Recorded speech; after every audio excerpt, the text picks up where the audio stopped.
मित्रांनो, हे सगळेच्या सगळे आतापर्यंत विचारले गेलेले टेन्स वरती एमपीएससी ने काय काय विचारलंय त्या सगळ्याशी रिलेटेड जेवढ्या पण एक्झाम झालेल्या आहेत त्या सगळ्या एक्झामशी रिलेटेड क्वेश्चन्स आहे. मित्रांनो, आपल्या पॅटर्न नुसार आपण यासाठी जाणार आहोत एक एक करून. हा क्वेश्चन आहे राज्यसेवा 2019 चा. मित्रांनो, राज्यसेवा 2019 मध्ये काय काय विचारलं गेलं ते बघा. क्वेश्चन आहे, study the following statement and answer. Tense is the form of verb. Tense हा एक फॉर्म आहे वर्बचा, युज्ड टू इंडिकेट, ज्या माध्यमातून इंडिकेट केलं जातं. काय इंडिकेट केलं जातं? The time of the action. Time सांगितला जातो, सोबत सोबत असं म्हटलेलं आहे, टाइमच्या सोबत सोबत म्हटलेलं आहे. अजून काय? The continuance of the action. Action जी आहे ती कंटिन्यू आहे हे सांगितलं जातं. हे पण करेक्ट आहे, हे पण करेक्ट आहे. The completeness of the action. Action पूर्ण आहे हे सांगितलं जातं. अशा तिन्ही पण गोष्टी आहे. मग तिन्ही पण वाक्य जे आहे that is all 1, 2 and 3 are true. एकदम करेक्ट. कारण टेन्स म्हणजे नेमकं काय असतं? टाइम इंडिकेट करणारा, सोबत सोबत ऍक्शन ही कंटिन्युअस आहे का ऑलरेडी हॅपन आहे हे सांगणारा पण असतो. आणि completeness of the action, action he complete झालेली आहे का हे पण सांगतो. कंटिन्युअस टेन्स आणि परफेक्ट टेन्स आणि टाइम ऑफ ऍक्शन, कधी ऍक्शन घडते. सो ओव्हरऑल जर मी म्हटलं समजा तर ह्या पद्धतीने सगळंच्या सगळं इथं क्लिअर असणार आहे जेवढे पण सांगितले. ओय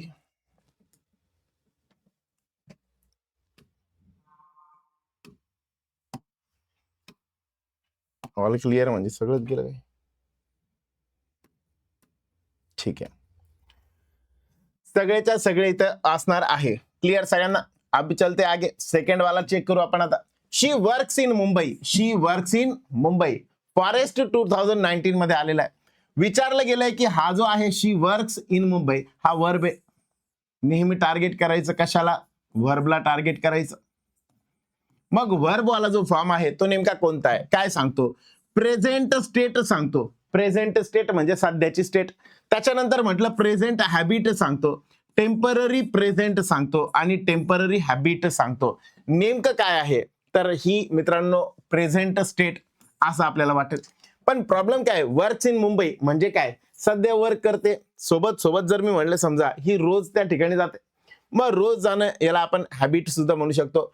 टेम्पररी प्रेझेंट सुद्धा म्हणू शकतो आणि टेम्पररी हॅबिट सुद्धा म्हणू शकतो. मग ह्यांच्यापैकी नेमकं असणार काय? स्टेट याचा अर्थ असतो जेव्हा ऍम, इज, आर असे ज्यावेळेस येतात त्यावेळेस त्याला आपण am, is, are, was, were ह्यांच्याशी रिलेटेड असेल. शी इज अ गर्ल ही झाली प्रेझेंट स्टेट.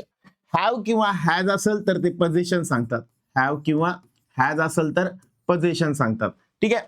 आता हे सोडून ज्या वेळेस मी म्हणतो समजा वर्क आलेलं आहे, मेन वर्ब आलेलं आहे, मग अशा केसमध्ये जर मी म्हटलं स्टेट कधीही वापरला जात नाही, हॅबिट त्याला आपण म्हणू शकतो.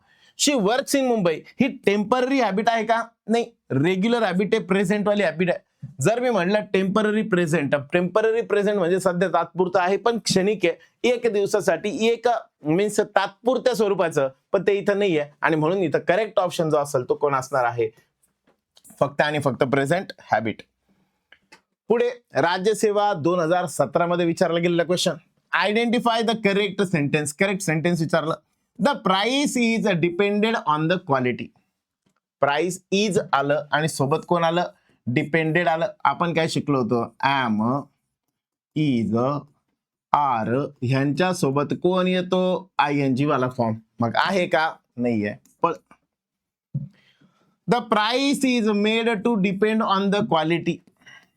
इज सोबत मेड आलं. The price depends on the quality. एक नंबर. सिंपल प्रेझेंट मध्ये ना, सिंपल प्रेझेंट मध्ये यस किंवा यस वापरतात. मग हे सगळंच सगळं बरोबर आहे. द प्राइस वॉज डिपेंडेड, पुन्हा तेच वॉज डिपेंडेड येणं पॉसिबल नाहीये. मग करेक्ट ऑप्शन फक्त आणि फक्त कोणता? थर्ड. बघा बरं का, 2017 पासून ह्या टाईपचे पॅटर्न बऱ्यापैकी आले ज्यामध्ये करेक्ट, इनकरेक्ट, आता तर हे जास्तीत जास्त क्वेश्चन असेच विचारले जातात. मग आता क्वेश्चन मोठा आहे म्हणून घाबरून जायचं नाही, जेवढा मोठा तेवढा अजून सोपा. करेक्ट सेंटेन्स विचारलेला आहे, महत्वाचा आपला मुद्दा. आपल्याला विचारलं काय? प्रश्न नीट वाचायचा. करेक्ट विचारलं का इनकरेक्ट विचारलं ते पहिले समजून घ्यायचं. मग इथं विचारलं होतं करेक्ट सेंटेन्स कोणतं आहे? John write 1000 lines poem. John write म्हटलेलं आहे. मला सांगा जॉन जर असेल तर ही शीट पैकी एक कन्सिडर होईल. जर ही शी इट असेल तर अशा केसमध्ये यस किंवा ES लागतं. इथे आहे का? नाहीये, कॅन्सल. इथे आहे का? नाहीये, कॅन्सल. इथे आहे का? आहे. आणि इथं म्हटलेलं आहे does not write 1000 lines poem. आता जर मी म्हटलं इथं राईट्स म्हटलं म्हणजे प्रेझेंट टेन्स आहे आणि इथं डज नॉट राईट म्हटलं म्हणजे हे पण प्रेझेंट टेन्स आहे. म्हणजे सी आणि डी आर करेक्ट. सी आणि डी हे दोन ऑप्शन करेक्ट आहे. ऑप्शन वाईज बघा आहे का? आहे. कोणता ऑप्शन? पहिलाच ऑप्शन, हा ना. क्लिअर का? Point out the sentence that has the correct use of tense. आपल्याला पुन्हा एकदा करेक्ट यूज ऑफ टेन्स कुठे वापरलाय तो आपल्याला आयडेंटिफाय करायचा आहे.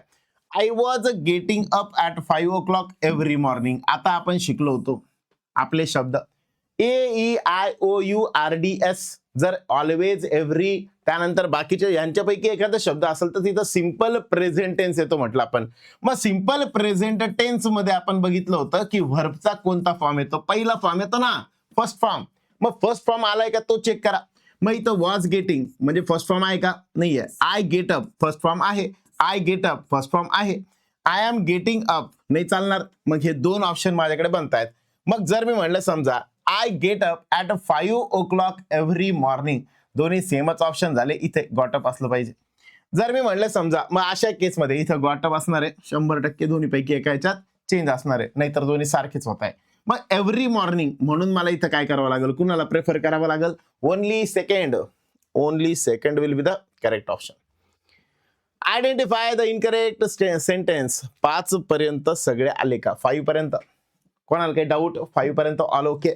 5 नंबर पर्यंत क्लिअर आहे का? क्लिअर असेल तर क्लिअर म्हणून टाकून द्या. चलो ओके. हाँ very good very good. So अब चलते आगे.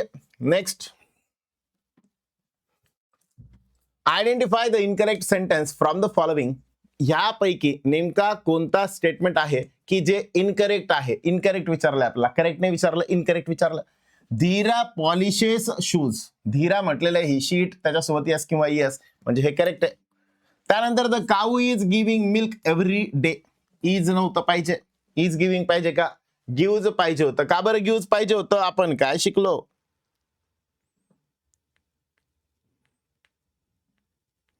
काय शिकलो होतो आपण? काऊ गिव्ज म्हटलं होतं आपण. प्रेझेंट टेन्स पाहिजे, simple present. I study every day. Every day आलं म्हणून सिंपल प्रेझेंट टेन्स म्हणजे आय स्टडी हे करेक्ट आहे.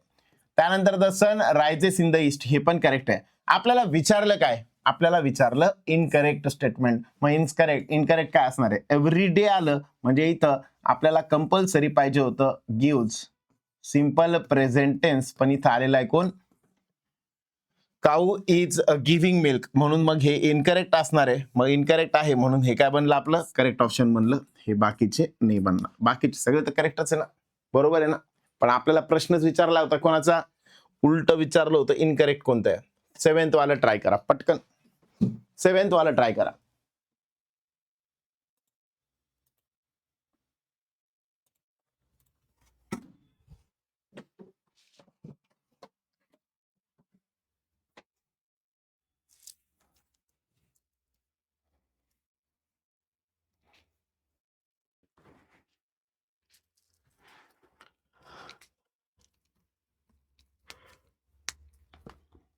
Choose the correct sentence. I usually play tennis on weekends.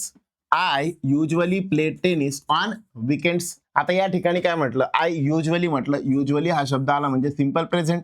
Simple present मध्ये प्ले आहे का बघून घ्या. आहे play. Okay. I am usually playing. Simple present. Usually आलंय म्हणजे प्रेझेंट पाहिजे होतं, नाहीये. I was usually playing. Was पण नाही आणि नन ऑफ द अबोव पण इथं भेटलं ना आपल्याला करेक्ट ऑप्शन. मग दॅट इज फर्स्ट. ओके का? कळतंय का? हे का बरं आपण शब्द बघितले होते AEIOURDS. मग याच्यामध्ये म्हणलं होतं always, every, F for frequently, O for often, U for usually. इथं आपला शब्द आलाय. युजली जर आलेला असेल तर तिथं सिंपल प्रेझेंट टेन्स वापरायचं. क्लिअर का? पुढे choose the suitable verb form. Verb form ओळखायचा आहे करेक्ट वाला. The train dash at 6:30 PM every day. Every day आलं म्हणजे सिंपल प्रेझेंट वाला ऑप्शन जो असतो त्याला यस किंवा ES, हा ना. एकदम सोपं होतं. An honest person always dash the truth. कोणता शब्द आलाय? ऑलवेज. ऑलवेज शब्द आला म्हणजे प्रेझेंट टेन्स पाहिजे, सिंपल प्रेझेंट. जर इथं अन ऑनेस्ट पर्सन म्हटलेलं आहे, पर्सन म्हणजे ही असू शकतो किंवा शी असू शकतो. आपण काय शिकलो होतो, ही असल, शी असल किंवा इट असल, तर ह्यांच्या सोबत सिंपल प्रेझेंट टेन्स म्हणजे व्हर्बला यस किंवा इएस लागतं. मग an honest person always tells यायला पाहिजे होतं. काय यायला पाहिजे होतं? Tells the truth. एकदम करेक्ट. 10th नंबरचा क्लर्क टायपिस्ट 2013 ला विचारलं गेलेलं आहे. The earth moved round the sun. Point out the part of this sentence that is incorrect. Incorrect part कोणता आहे तो आपल्याला ओळखायचा आहे. काय इनकरेक्ट आहे सांगा. The earth moved round the सन. या ठिकाणी जर मी म्हटलं इथं आलेलं आहे मूड. का बरं हा इनकरेक्ट आहे? मूड जो आहे तो इनकरेक्ट आहे. का बरं? बघा, the earth moved round the सन म्हणजे हे आहे युनिव्हर्सल ट्रूथ. आता युनिव्हर्सल ट्रूथ काय असतं? युनिव्हर्सल ट्रूथ म्हणजे असं की जे कधीही बदलणार नाहीये. त्रिकाला बाधित सत्य ज्याला म्हणतो आपण. म्हणजे काय? जर मी म्हणलं समजा प्रदीप सर हे साधे सरळ सज्जन आहेत, हे युनिव्हर्सल ट्रूथ झालं, बरोबर. आता जर मी म्हटलं समजा युनिव्हर्सल ट्रूथ म्हणजे अशी एखादी गोष्ट जी कधीच बदलणार नाहीये. Water boils at 100 degree Celsius, बरोबर. 100 डिग्री सेल्सिअसला वॉटर बॉईल करतं. मग आता हे युनिव्हर्सल ट्रूथ बदलणार नाहीये ना. आणि मग जर ते बदलणार नाहीये तर अशा केसमध्ये त्याच्यावर परिणाम होत नाही काळाचे, म्हणजे पास्टचा, प्रेझेंटचा किंवा फ्युचरचा कशाचाच परिणाम होत नाही. आणि म्हणून अशा केसमध्ये इथं आपण सिंपल प्रेझेंट टेन्स वापरतो. कोणता टेन्स वापरतो? Simple present. मग सिंपल प्रेझेंट टेन्स जेव्हा वापरतो त्यानुसार इथं जर मी म्हटलं मूव्डच्या ऐवजी काय यायला पाहिजे होतं? इथं यायला पाहिजे होतं मूव्ज. मग हा जो आहे हा वाक्यामधला कोण आहे? द अर्थ हा झाला सब्जेक्ट, मूड झाला वर्ब आणि राउंड द सन हे वाला ऑब्जेक्ट विथ कॉम्प्लिमेंट वाला. ठीक आहे. मग आता मूव्ज म्हणजे वर्ब वाला फॉर्म आहे. मग एरर कशामध्ये? चुकीचा पार्ट कोणता आहे? तर वर्ब हा चुकीचा पार्ट आहे. 10th पर्यंत आले का सगळे लोक? 10th पर्यंत ऑल क्लियर आहे का? सभी को समझ में आ रहा है? ओके आहे सगळं? जर ओके असेल तर जाऊ पुढे. Universal truths are stated in the dash. Departmental STI ला 2012 मध्ये क्वेश्चन विचारला गेलाय. Universal truths are stated in the dash. Universal truth आता सांगितलं मी. कशामध्ये सांगितलं? आता जे युनिव्हर्सल ट्रूथ आहे ते सिंपल प्रेझेंट टेन्स मध्ये, कारण ते बदलत नाही. मग प्रेझेंट वाला ऑप्शन शोधा. सिंपल प्रेझेंट हा ना 3rd नंबरचं. पुढे my father dash many friends. My father clerk typist 2014 ला विचारले गेलाय. My father dash many friends. My father dash many friends. Have किंवा हॅज ह्यांच्यापैकी एक पाहिजे. पण माय फादर म्हणजे ही, बरोबर. आणि ही सोबत आपण नेहमी हॅव हॅज पैकी कुणाला प्रेफर करतो? हॅजला. नेहमी लक्षात ठेवा, ही, शी, इट यांच्यासाठी हॅज. आणि उरलेले सगळे जे असतात म्हणजे आय, वी, यू, दे ह्या सगळ्यांसाठी आपण कंपल्सरी वापरतो कोण? हॅव. ओके का? क्लियर का? चलते आगे. My daughter Madhavi dash a good memory. My daughter Madhavi dash a good memory. इथं वापरायचं काय? हॅव हॅज पैकी एक, कारण ते पोझिशन सांगतं. मग एक आहे, दोन आहे, हे कॅन्सल, हे cancel. Is a good memory नाही म्हणता येणार. इज म्हटलं म्हणजे काय होईल? ती स्वतः आहे पण ती फॅक्ट किंवा एखादी स्टेट नाहीये. आपल्याला जे पाहिजे की तिच्याकडे एक गुड मेमरी आहे, पोझिशन आहे, मालकी हक्क आहे. मग हॅज किंवा हॅज ह्या दोघांपैकी. इथं हॅज बीन म्हटलेलं आहे, तर मग अशा केसमध्ये हॅज बीन सोबत वरचा ING वाला फॉर्म येतो. असं आपण शिकलो होतो कंटिन्युअस परफेक्ट प्रेझेंट टेन्स मध्ये. आठवलं का? आणि मग त्यानुसार जर मी म्हटलं इथं पोझिशन पाहिजे, फक्त मालकी हक्क, तर अशा केसमध्ये हॅज यायला पाहिजे होतं. म्हणून करेक्ट ऑप्शन असेल फक्त second. Look there she dash. There she आणि शेवटी आलेले एक्सक्लामेटरी मार्क. जेव्हा जेव्हा एक्सक्लामेटरी मार्क येतं तेव्हा तेव्हा आपण काय शिकलो होतो? मार्क ऑफ एक्सक्लामेशन असेल तर अशा केसमध्ये सिंपल प्रेझेंट टेन्स. मग सिंपल प्रेझेंट टेन्स जेव्हा असतो तेव्हा शीटच्या नंतर यस किंवा ES. मग कमचं मला फॉर्म जे पाहिजे ते कम्स वालं म्हणजे कोणतं फॉर्म? 3rd वाला ऑप्शन करेक्ट. पुढे 15. The match dash if it rains. The match dash if it rains. Cancel, will be cancelled, should cancelled.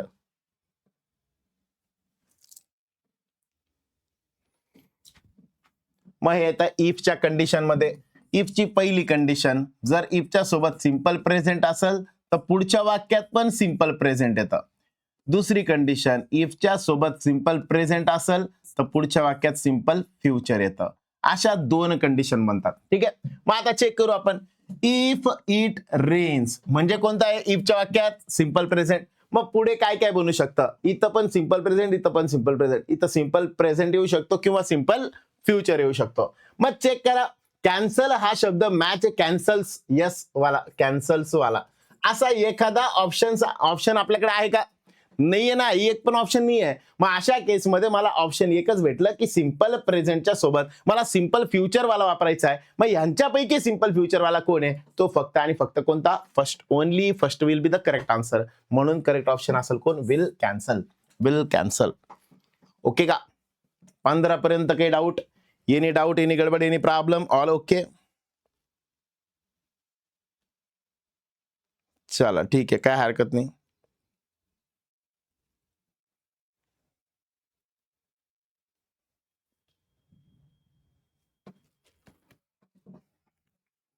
चलो गुड. अब चलते आगे. I will stay here till my father dash back. I will stay here till my father. काय यायला पाहिजे? Simple present tense gets back. का बरं gets back? I will stay here म्हणजे हे पण वाक्य कंडिशनल आहे. कंडिशनल म्हणजे शर्त, कंडिशन्स ठेवलेली. मग I will stay here till my father dash back. आता इथं मी जर म्हटलं समजा विल गेट बॅक, ते आल्यानंतर जाईल. पण नेहमी लक्षात ठेवा, विलचे दोन वाक्य कधीही एकत्र येऊ शकत नाही. दोन सिंपल फ्युचर वाले वाक्य कधीही एकत्र येणार नाही. ओके का सर? मग मी जर म्हटलं समजा I will come and go, मग I will come and I will go असं दोन वाक्य जे ते एकत्र येणार नाही, कारण ही एकच ऍक्शन आहे. पण जर मी म्हटलं समजा दोन पर्सन वेगवेगळे घेतले मग त्यांच्यासोबत विल वाले वापरले, नाही चालणार. Okay, I will come and गो हे वाला करेक्ट असू शकतं अँड वापरलं म्हणून. पण दोन वाक्य लाईक टिल असेल किंवा बिकॉज असेल, रिझन असेल, तर अशा केसमध्ये ते बनू शकत नाही. म्हणून मला कंडिशनल स्टेटमेंटसाठी तर विल स्टे हिअर, तर इथं मला पाहिजे होतं सिंपल प्रेझेंट टेन्स. मग सिंपल प्रेझेंट टेन्स म्हणजे कोण होता? गेट्स.